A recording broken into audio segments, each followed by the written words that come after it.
We come to the next sutta, 83, Makhadeva Sutta. King Makhadeva, thus have I heard. On one occasion, the Blessed One was living at Mithila in the Makhadeva mango grove. Then in a certain place, the Blessed One smiled. It occurred to the Venerable Ananda, what is the reason, what is the cause for the Blessed One's smile? The Tathagatas do not smile for no reason. So he arranged his upper robe on one shoulder, and extending his hands in reverential salutation towards the Blessed One, he asked, Venerable Sir, what is the reason, what is the cause for the Blessed One's smile? The Tathagatas do not smile for no reason. And the Buddha said, once Ananda, in this same Mithila, there was a king named Makhadeva. He was the righteous king who ruled by the Dhamma, a great king who was established in the Dhamma. He conducted himself by the Dhamma among Brahmins and householders, among town dwellers and country folk. And he observed the Uposatha days on the 14th, 15th and 8th of the fortnight. Stop here for a moment. Now, these Uposatha days are the days when a lay person keeps the 8 precepts and cultivates the spiritual path on that day. And the days are here it says 14, 15 and 8th of the fortnight. Because in the Indian calendar, they count every fortnight. So in our Chinese calendar, the lunar calendar, it will be the 8th day, the 15th day, the 23rd day and 30th day of the lunar month. Sometimes you don't have 30 days in the lunar month, you have 29 days. Then the last one is the 29th day. So like when it says 14th, 14 it means the 29th day of the lunar month. So the 15 means either the 15th day of the lunar month or the 30th day of the lunar month. That's what you mean by the 15th day of the fortnight. And then the 8th day of the fortnight is either the 8th day of our lunar calendar or the 23rd day of the lunar calendar. To continue. Now at the end of many years, many hundred years, many thousand years, King Makhadeva addressed his barber thus, Good barber, when you see any grey hairs growing on my head, then tell me. Yes, sire, he replied. And after many years, many hundred years, many thousand years, the barber saw grey hairs growing on King Makhadeva's head. When he saw them, he said to the king, The divine messengers have appeared, sire. Grey hairs are to be seen growing on your majesty's head. And he said, Then, good barber, pull out those grey hairs carefully with tweezers and put them in my palm. Yes, sire, he replied. And he pulled out those grey hairs carefully with tweezers and put them in the king's palm. Then King Makhadeva gave the best township to his barber, and calling the prince, his eldest son, he said, Dear prince, the divine messengers have appeared. Grey hairs are seen growing on my head. I have enjoyed human sensual pleasures. Now it is time to seek divine sensual pleasures. Come, dear prince, take over the kingship. I shall shave off my hair and beard, put on the yellow robe, and go forth from the home life into homelessness. And now, dear prince, when you too see grey hairs growing on your head, then after giving the best township to your barber, and after carefully instructing the prince, your eldest son, in kingship, shave off your hair and beard, put on the yellow robe, and go forth from the home life into homelessness. Continue this good practice instituted by me, and do not be the last man. Dear prince, when there are two men living, he under whom there occurs a breach of this good practice, he is the last man among them. Therefore, dear prince, I say to you, continue this good practice instituted by me, and do not be the last man. Then after giving the best township to his barber, and after carefully instructing the prince, his eldest son, in kingship, in the Makhadeva mango grove, he shaved off his hair and beard, put on the yellow robe, and went forth from the home life into homelessness. I'll stop here for a moment. So here we see this wise king. When grey hairs appeared on his head, he thought his time is limited. So the best thing to do is to cultivate the holy life so that he can be reborn in a good place and enjoy life again. But a lot of people don't have this wisdom. They continue struggling and never think that death will come sooner than they realize. And they work until they die. They cannot let go. So only a person who knows the Dhamma, understands the Dhamma, can see impermanence, will have the wisdom to let go when he still has the energy to practice in his old age. Some people, they want to continue until the very last moment. When they really want to practice, they don't have that energy, that vigor to really practice anymore. So he's asking his son to be like him, and for the other generations to continue this practice. Whenever old age comes and you see grey hairs, just drop everything and practice the holy life. He abided pervading 1/4 with the mind imbued with loving kindness. Likewise the second, likewise the third, likewise the fourth. So above, below, around and everywhere, and as to all as to himself, he abided pervading the all-encompassing world with the mind imbued with loving kindness, abundant, exalted, immeasurable, without hostility and without ill will. He abided pervading 1/4 with the mind imbued with compassion, similarly with the mind imbued with joy, with equanimity. Likewise the second, likewise the third, likewise the fourth quarter. So above, below, around and everywhere, and to all as to himself, he abided pervading the all-encompassing world with the mind imbued with the 4 Brahma Viharas, Metta, Karuna, Mudita and Upekkha, namely loving kindness, compassion, joy and equanimity, abundant, exalted, immeasurable, without hostility and without ill will. For 84,000 years, King Makhadeva played childish games. For 84,000 years, he acted as vice regent. For 84,000 years, he governed the kingdom. For 84,000 years, he led the holy life in this Makhadeva mango grove. After shaving off his hair and beard, putting on the yellow robe and going forth from the home life into homelessness, by developing the 4 divine abodes, Brahma Viharas, on the dissolution of the body after death, he passed on to the Brahma world. Stop here for a moment. So here, this number 84,000 is just a great number in Indian culture. There is some sutta where the Buddha mentioned that humans, the lifespan varies, and the lowest it can go is 10 years. The highest it can go 80,000 years generally. But for somebody like this king, who is a wheel-turning king, who rules according to Dhamma, follows Dhamma, he's supposed to have a longer lifespan. So this king, after he renounced his kingdom, he practiced the holy life. It's this Indian tradition, they like to practice these 4 things.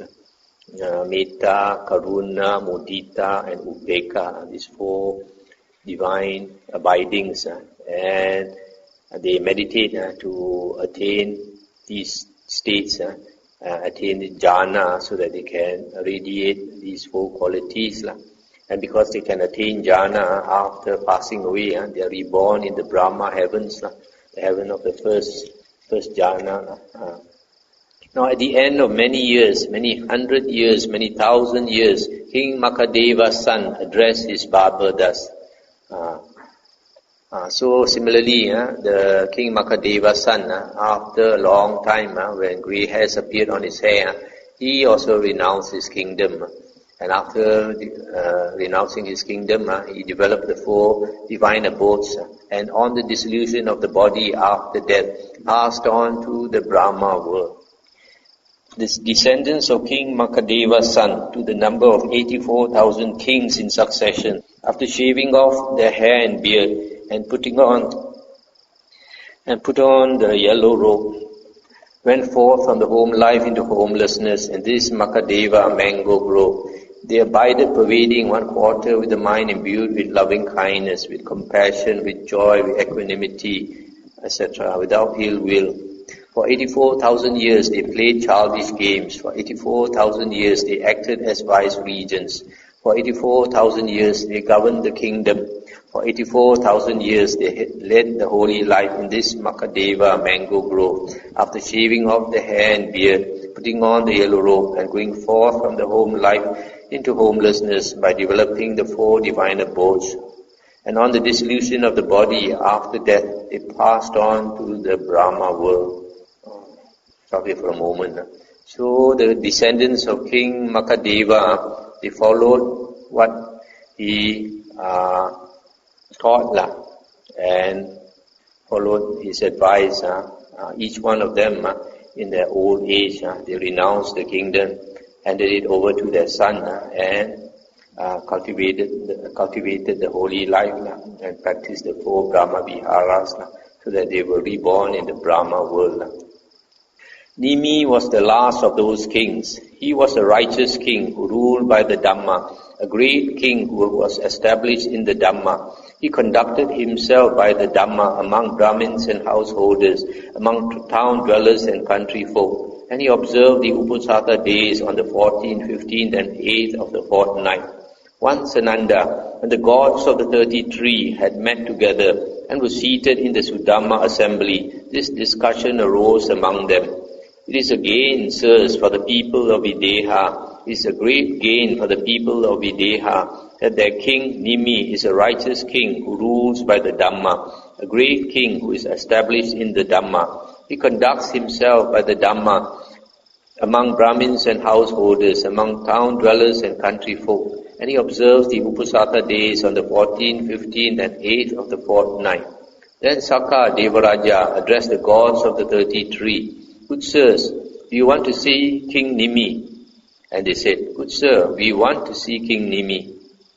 Now on that occasion, it being the Uposatha day of the 15th, King Nimi had washed his head and ascended to the upper palace chamber where he was seated for the Uposatha observance.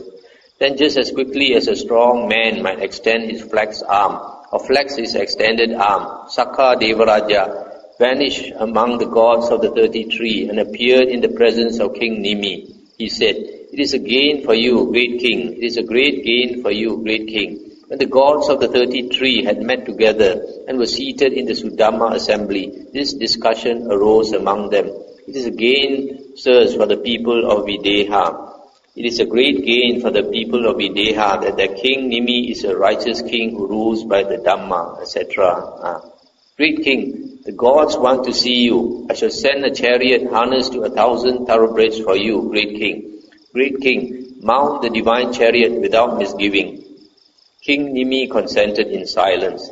Then just as quickly as a strong man might extend his flexed arm, or flex his extended arm, Sakka Devaraja vanished in the presence of King Nimi and appeared among the gods of the 33. Stop here for a moment.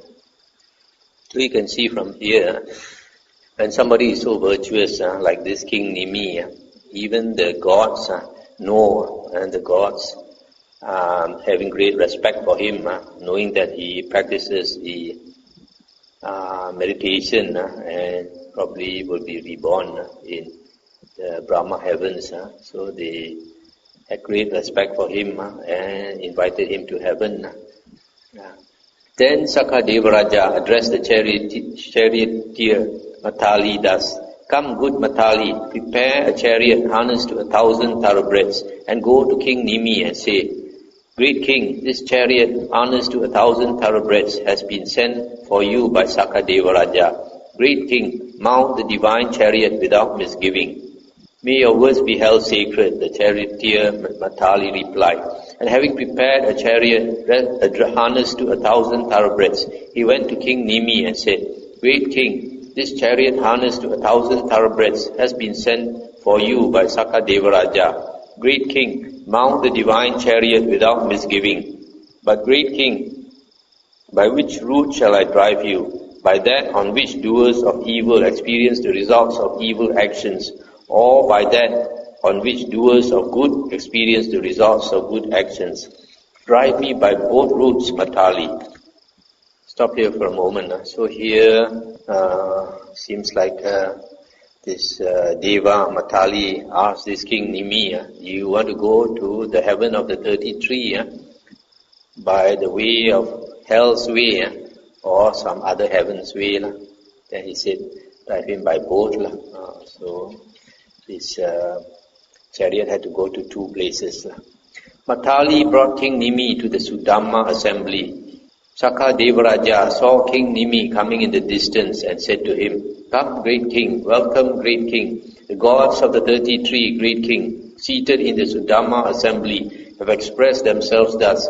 It is a gain, sirs, for the people of Videha. It is a great gain for the people of Videha, etc., etc. Great king, the gods of the 33 want to see you. Great king, enjoy divine might among the gods. And he said, enough, good sir, let the charioteer drive me back to Mithila. There I will conduct myself by the Dhamma among Brahmins and householders, among town dwellers and country folk. There I will observe the Uposatha days on the 14th, 15th and 8th of the fortnight. Then Makhadeva told the charioteer Matali, come, good Matali, prepare the chariot harnessed to 1,000 thoroughbreds and drive King Nimi back to Mithila. May your word be held sacred, the charioteer Matali replied. And having prepared the chariot harnessed to 1,000 thoroughbreds, he drove King Nimi back to Mithila. And there indeed King Nimi conducted himself by the Dhamma among Brahmins and householders, among town dwellers and country folk. And there observed the Uposatha days on the 14th, 15th and 8th of the fortnight. Then at the end of many years, many hundreds of years, many thousands of years, King Nimi addressed his barber thus. So similarly, he told his barber, if grey hairs appeared on my hair, he tell me. Then after that, he renounced his kingdom and developed the 4 divine abodes. On the dissolution of the body after death, he passed on to the Brahma world. Stop here for a moment. So here you see, when he went up to heaven, Makhadeva invited him to stay in heaven, no need to go back to earth. And he said no, he wants to go back to earth. So I had to drive him back.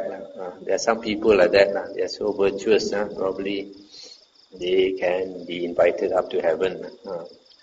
Now King Nimi had a son named Kalara Janaka. He did not go forth from the home life into homelessness. He broke that good practice. He was the last man among them. Now Ananda, it may be that you think thus. Certainly someone else was King Makhadeva on that occasion, but it should not be regarded thus. I was King Makhadeva on that occasion. I instituted that good practice, and later generations continued that good practice instituted by me. But that kind of good practice does not lead to disenchantment, to dispassion, to cessation, to peace, to direct knowledge, to enlightenment, to Nibbana, but only to reappearance in the Brahma world. But there is this kind of good practice that has been instituted by me now, which leads to complete disenchantment, to dispassion, to cessation, to peace, to direct knowledge, to enlightenment, to Nibbana. And what is that good practice? It is this noble eightfold path, that is, right view, right thoughts, right speech, right actions, right livelihood, right effort, right recollection and right concentration. This is the good practice instituted by me now, which leads to complete disenchantment, to dispassion, to cessation, to peace, to direct knowledge, to enlightenment, to Nibbana. Ananda, I say to you, continue this good practice instituted by me and do not be the last man. Ananda, when there are 2 men living, he under whom there occurs a breach of this good practice, he is the last man among them. Therefore, Ananda, I say to you, continue this good practice instituted by me and do not be the last man. That is what the Blessed One said. The noble Ananda was satisfied and delighted in the Blessed One's words.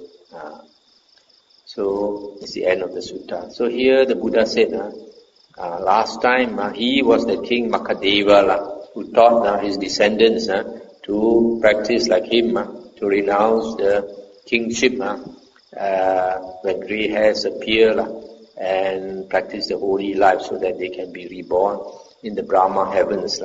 But the Buddha said that type of practice only leads to rebirth in the Brahma world. But now the Buddha says he is teaching a new practice, that is the Noble Eightfold Path.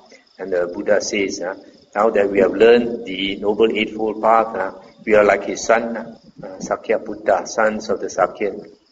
And it is our duty to carry on this practice of the Noble Eightfold Path. And the Buddha said, don't be the last man. That means don't be the person who stops practicing the Noble Eightfold Path. If you stop practicing the Noble Eightfold Path, then after that it will be completely lost. I will be lost for a long time until the next Buddha appears. So the Buddha says, don't be the last man. Now you know this good practice that the Buddha has started. So we should continue this good practice of the Noble Eightfold Path. And hope later generations will continue to study the suttas taught by the Buddha and practice the Noble Eightfold Path in the same way that the Buddha and his disciples practice according to the suttas. So we stop here.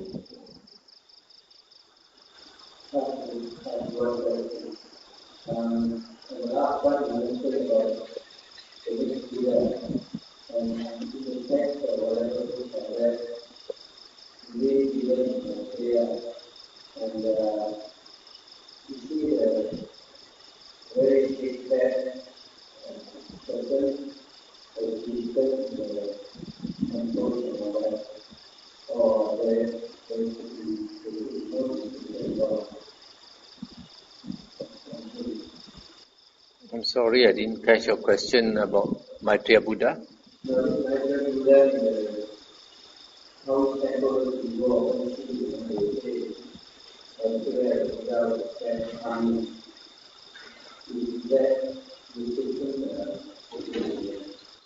You mean whether Maitreya Buddha is fat? that's what the research in the temple,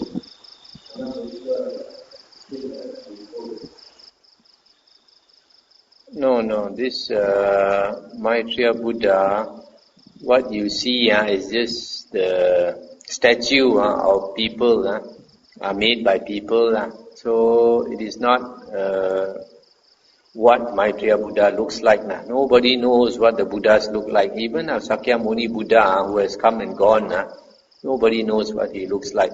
And it's also not important at all. The physical body is not important. But anyway, say again? Oh, okay. This is about Maitreya Buddha. The statue of Maitreya Buddha that Chinese have made, that is showing him so fat with children all around him, is just a concept, a Chinese concept, because Chinese think that fat person, Hock Xiong, has a lot of luck, and they think that the Buddhas are having a lot of blessings, would be like that. But to my thinking, all Buddhas strive on the holy path. So I think all Buddhas should be quite slim. And you can find in our suttas that the Buddha praises ascetics who are slim. That's why, like the Buddha, he practices 1 meal a day, our Sakyamuni Buddha, and encourage his disciples to practice 1 meal a day. So I would think that all Buddhas also are like that. So I don't think you can find a fat Buddha like the Maitreya statue that people have created. Okay?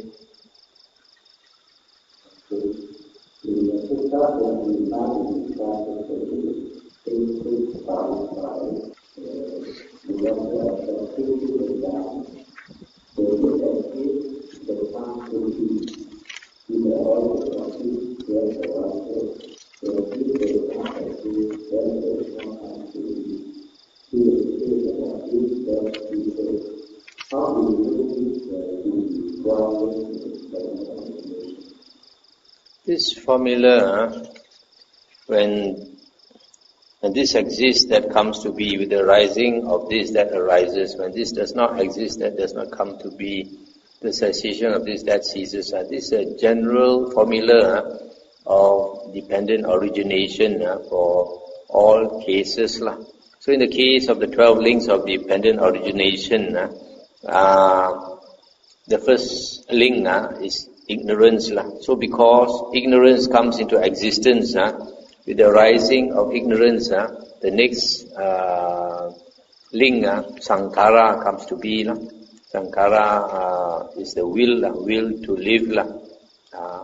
So it continues like that. Because of the existence of sankhara, then consciousness arises. So similarly for all the links. So the reverse, when this does not exist, that does not come to be. So similarly, when ignorance is banished, because somebody learns the Dhamma and practices meditation so that he can see the Four Noble Truths clearly, then ignorance does not exist. So when ignorance does not exist, then sankhara, the will to live, does not come to be. With the cessation of ignorance, sankhara ceases. So similarly for the other links. Okay?